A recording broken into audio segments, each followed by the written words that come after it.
17 years के अंदर, with in 17 years के अंदर अंग्रेजों ने यहाँ के लोगों पर अपना शासन संबंधी और लोगों के ऊपर अपना पूरा नियंत्रण स्थापित कर दिया। 1764 में उनको दीवानी अधिकार प्राप्त हुए, लेकिन विद इन 10 ईयर्स अंग्रेजों ने अपना कितना कवर कर लिया। उनका कहना ये था कि अलग अलग क्यों करना, बेहतर यही रहेगा कि एक ही के अंडर में डाल दो। यानी जमीन जायदाद या अपना एडमिनिस्ट्रेशन चलाने के लिए अंग्रेजों को यहाँ परमिशन मिल गई।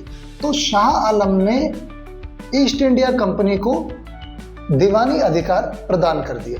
क्वीन के आदेश पर, क्वीन के चार्टर के थ्रू ये लोग विदेशों में व्यापार करने के लिए जाते थे। तो आज का जो हमारा विषय रहने वाला है वो है भारतीय संविधान और उसका निर्माण और उसका प्रारंभ कैसे हुआ। तो आप जानते हैं कुछ भारतीय संविधान के बारे में कि वो कैसे स्टार्ट हुआ, कैसे नहीं?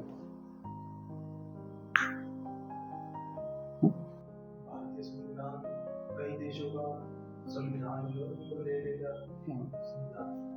ठीक है, तो सबसे पहले हम इसमें जानने की कोशिश करते हैं इसका हिस्टोरिकल बैकग्राउंड।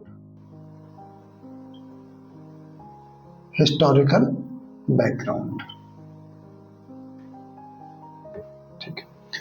इसका हिस्टोरिकल बैकग्राउंड अगर आप देखें तो वो अंग्रेज जब भारत आए थे उस समय से ही प्रारंभ हो गया था। ठीक है, भारत में अंग्रेज मुख्यतः आए थे 1608 के अंदर। ठीक है, उन्होंने भारत में आने का अपना प्रारंभ उस समय चालू कर दिया था। शुरू में जब अंग्रेज यहाँ पे आए थे तो वो एक व्यापारिक कंपनी थे, ईस्ट इंडिया कंपनी। तो ये एक व्यापारिक कंपनी थी। ये क्या करती थी, भारत के साथ मसालों और यहाँ के रॉ मटेरियल्स का व्यापार करती थी। वो ब्रिटेन से कुछ सामान लाते, यहाँ पे बेचते और यहाँ का कुछ सामान जो है जैसे कपास, काली मिर्च या मसाले, चमड़ा, जूट एटसेट्रा, इन सबको ले जाकर वो ब्रिटेन में बेचते थे, है ना। तो यहाँ से स्टार्ट हुआ अंग्रेजों का आना। अब मुख्यतः हम ये बात क्यों कह रहे हैं कि अंग्रेजों से हम स्टार्ट करेंगे, क्योंकि भारतीय संविधान पर अंग्रेजों का सबसे अधिक प्रभाव है। अगर वैसे तो आपने सुना होगा कि भारतीय संविधान जो है वो कई देशों के संविधान से मिलकर बना है, लेकिन अंग्रेजों के द्वारा जो 1935 का एक्ट था वो उसका असर सबसे ज्यादा हमारे भारतीय संविधान पर रहा है। भारत के अंदर जो ब्रिटिश ईस्ट इंडिया कंपनी आई थी वो आई थी बेसिकली जो क्वीन एलिजाबेथ थी। ठीक है, तो यानी क्वीन के आदेश पर, क्वीन के चार्टर के थ्रू ये लोग विदेशों में व्यापार करने के लिए जाते थे अंग्रेज। तो उसी के थ्रू ये लोग भारत आए थे। लेकिन धीरे धीरे क्या हुआ कि अंग्रेजों ने यहाँ के शासन पर कब्जा जमाना प्रारंभ कर दिया। तो जैसे मैंने आपको बताया कि सन 1608 में भारत आए, किसके थ्रू, जो क्वीन ने जो चार्टर दिया था सन 1600 में, उसके आधार पर। उसके बाद क्या होता है, इतने सालों तक ये व्यापार करते रहे, लेकिन सन 1764 में जब बक्सर की लड़ाई हुई थी, बक्सर की लड़ाई के बाद जो यहाँ के बादशाह थे शाह आलम, तो शाह आलम ने ईस्ट इंडिया कंपनी को दीवानी अधिकार प्रदान कर दिए। उन दीवानी अधिकारों में यह था कि अंग्रेज जो थे अब अपनी छोटी सी रियासत, यानी ध्यान रखें फौजदारी नहीं, ठीक है, फौजदारी नहीं, यानी जमीन जायदाद या अपना एडमिनिस्ट्रेशन चलाने के लिए अंग्रेजों को यहाँ परमिशन मिल गई। अब अंग्रेज यहाँ पे बक्सर की लड़ाई के बाद जो उन्होंने जीता और शाह आलम ने जो उन्हें राइट्स दिए, वो दीवानी कार्यभार संभालने के लिए प्रदान कर दिया। यानी अब यहाँ क्या कर सकते थे, अंग्रेज अपने एक एरिया के बिहाफ पर एक अपना एरिया बना सकते थे और इस एरिया में अपना प्रशासन चला सकते थे। ठीक है, तो ये सबसे पहले जो अधिकार दिए थे शाह आलम ने दिए थे।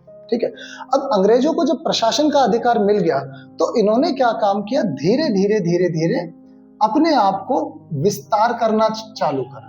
धीरे धीरे उन्होंने अपने राज्य के अंदर या जो उन्हें प्रशासन के अधिकार दिए गए थे, दीवानी अधिकार, उन पे उन्होंने बढ़ना चालू कर दिया और धीरे धीरे वो भारत के अंदर फैलते चले गए। उसके बाद क्या होता है कि सन 1773 में अंग्रेजों के द्वारा पहला चार्टर एक्ट, ठीक है, पहला चार्टर एक्ट लाया गया, ठीक है। तो भारत के अंदर जो सबसे पहला एक्ट लाया गया वो 1773 का रेगुलेटिंग एक्ट था। ये वो एक्ट था जिसके अंदर अंग्रेजों ने भारत में अपने प्रशासन की नींव डाली थी, ठीक है। ये ध्यान रखना आपको, ये पहला एक्ट था 1773 का एक्ट जिसके अंदर अंग्रेजों ने अपने प्रशासन की नींव डाली थी। इन्होंने क्या काम किया था इस एक्ट के अंदर, सबसे पहले बंगाल जो था, बंगाल के अंदर गवर्नर का एक पद बनाया, गवर्नर की एक पोस्ट बनाई गई, जिसके पहले जो थे पहला जो वो था वॉरेन हेस्टिंग्स, ठीक है। इसका पहला गवर्नर था वॉरेन हेस्टिंग्स। इसके लिए इन्होंने 4 सदस्य और दिए, ठीक है, जो कि इसकी सहायता करते थे। इन 4 सदस्यों के साथ और एक गवर्नर के साथ इन्होंने उस एरिया को एडमिनिस्ट्रेटिव करने के लिए एक समिति बनाई जो कि बंगाल के प्रशासन को संभालने का काम करती थी। इसी के साथ इन्होंने क्या काम किया, जो मद्रास और बंबई की जो प्रेसिडेंसी हुआ करती थी इनको इसके अंडर में डाल दिया, ठीक है। उनका कहना ये था कि अलग अलग क्यों करना, बेहतर यही रहेगा कि एक ही के अंडर में डाल दो। तो जो पहले ये अलग अलग गवर्नर या इनके एडमिनिस्ट्रेटर्स हुआ करते थे, अब ये सारे एडमिनिस्ट्रेटर्स जो थे वो बंगाल के अंदर ही आ गए। यानी कि अब यहाँ पर अंग्रेजों को इस बात की जरूरत नहीं पड़ती थी कि कौन रेगुलेट कर देगा, इनडायरेक्टली इन्होंने सब बंगाल के अंडर में डाल दिया। जो बंगाल को कंट्रोल करता था वो इनको कंट्रोल करता था। अब जब ये कंट्रोल में आ गया तो ऑटोमेटिकली सब अंग्रेजों के कंट्रोल में आ गया। तो ये चीजें अंग्रेजों ने पहली अपनी नीति बनाई जिसके द्वारा वो भारत के बंबई, जो कि आज का गुजरात और महाराष्ट्र है, और मद्रास में जो था तमिलनाडु, आंध्र प्रदेश और तेलंगाना का हिस्सा उसमें शामिल था। तो अब इनडायरेक्टली अगर आप देखें तो गुजरात, महाराष्ट्र है ना, उसके साथ में तमिलनाडु, आंध्र और आज का तेलंगाना, आप खुद देख सकते हैं कि कितना बड़ा हिस्सा इन्होंने बंगाल के अधीन कर दिया था, जिससे कि इनके राज्य चलाने में कोई बहुत ज्यादा समस्याएं ना आए। अगर यहाँ पे किसी भी तरीके का विद्रोह होता था तो सारा डिसीजन किसके थ्रू लिया जाता था, बंगाल के थ्रू, ताकि यहाँ पर अपना वर्चस्व दिखाया जा सके। तो ये बात इन्होंने सबसे पहले की। उसके बाद क्या हुआ कि इसके अंतर्गत ही इन्होंने एक हाई कोर्ट भी बनाया, कोलकाता हाई कोर्ट की भी इन्होंने स्थापना की। इसके एक साल बाद, ध्यान रखना, 1773 के एक साल बाद 1774 में बंगाल में एक हाई कोर्ट की स्थापना करी गई, जिससे कि जितने भी न्यायिक मामले थे उनको अंग्रेज अपने अंडर में ले सके। तो आप यहाँ पे देखिए हुआ क्या, 1764 में उनको दीवानी अधिकार प्राप्त हुए, लेकिन विद इन 10 ईयर्स अंग्रेजों ने अपना कितना कवर कर लिया, कितना एरिया वो कवर कर गए। 1773 में प्रशासन संभालने के लिए उन्होंने एक एक्ट लाया। उसके बाद क्या काम किया गया, उसी एक्ट के थ्रू बंबई और मद्रास इनको अपने कंट्रोल में किया। वॉरेन हेस्टिंग पहला गवर्नर बनाया गया। उसके बाद 1774 में उसने अपने न्यायालय हाई कोर्ट खड़े कर दिए। तो आप इस तरीके से देख सकते हैं कि किस तरीके से अंग्रेजों ने पूरा प्रशासन जो था वो अपने हाथ में ले लिया। इसी एक्ट में अंग्रेजों ने 2 बातें और करी। इसके अंदर इन्होंने क्या काम करा, व्यापार को बढ़ावा देने के लिए इन्होंने किसी भी तरीके की भारतीय लोगों से रिश्वत या उपहार लेने पर बैन लगा दी। यानी कोई भी अंग्रेज अब भारतीय लोगों से किसी भी प्रकार का उपहार या किसी भी तरह से पैसे या कोई भी और चीज नहीं ले सकते थे, जिससे कि क्या होता था कि कंपनी जो है सिर्फ और सिर्फ अपने व्यापार पर फोकस करती थी। पहले क्या होता था कि व्यापार को बढ़ावा देने के लिए, यानी अंग्रेज बाहर अपना सामान बेचते थे, तो होता क्या था कि भारत के कई लोग अंग्रेजों को रिश्वत देते थे ताकि वो उनके साथ ट्रेड कर सके।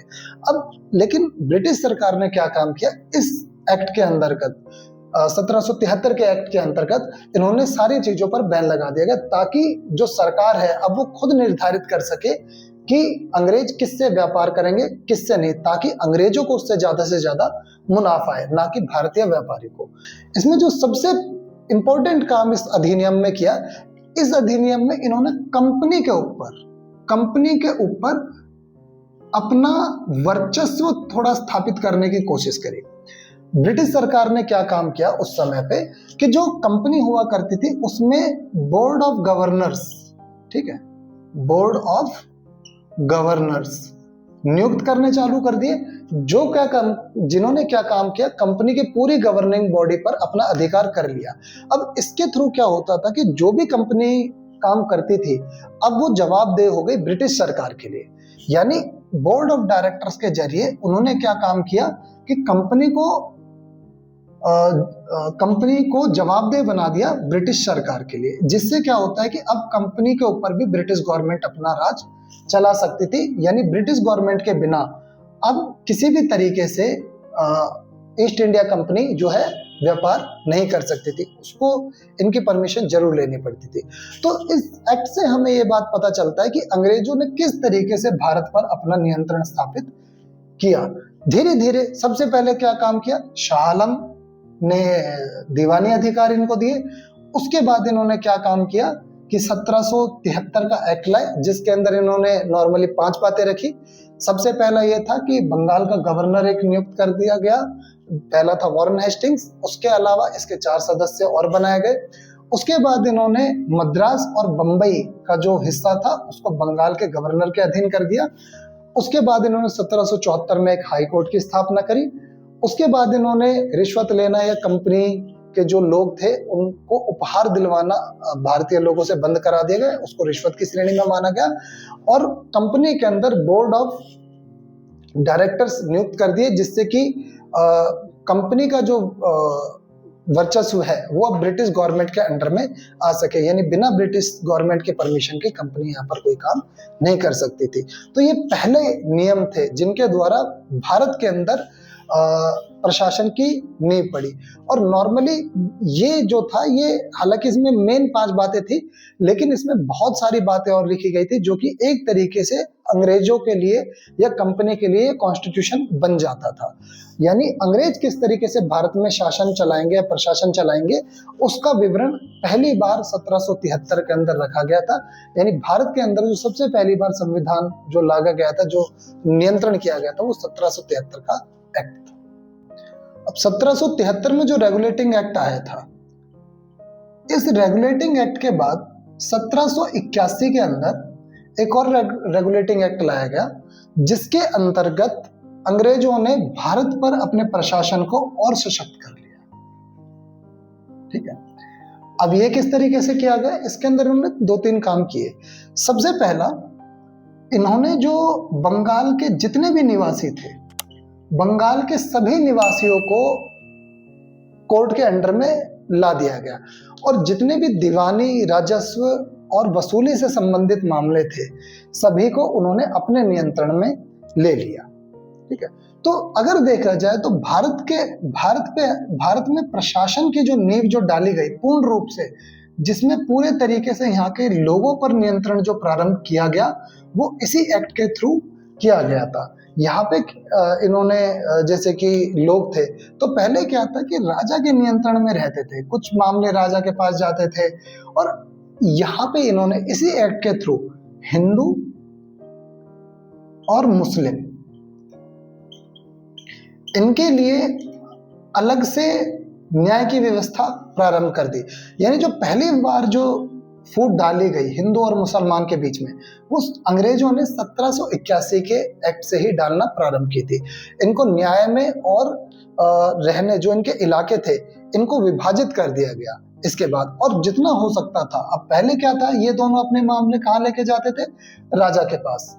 अब इन्होंने क्या काम किया, सभी जो न्याय संबंधी मामले थे वो भी खुद अपने हाथों में ले लिए, और उन न्याय संबंधी मामलों को हाथ में लेकर इन्होंने पूरी जनता पर अपना पूर्ण नियंत्रण स्थापित कर लिया। यानी पिछले जो एक्ट में देखा गया, पिछले एक्ट में तो यानी जो 1773 का एक्ट था उसमें तो सिर्फ शासन प्रशासन संबंधी बातें नियंत्रित की गई थी, लेकिन अगला जो एक्ट लाया इसमें इन्होंने लोगों को भी नियंत्रित करना प्रारंभ कर दिया। अब यहाँ पे आप डेडलाइन देख सकते हैं, 1764 के बाद 1773, और उसके बाद 1781, यानी कि विदिन 16 ईयर्स के अंदर, 17 ईयर्स के अंदर, विदिन 17 ईयर्स के अंदर अंग्रेजों ने यहाँ के लोगों पर अपना शासन संबंधी और लोगों के ऊपर अपना पूरा नियंत्रण स्थापित कर दिया।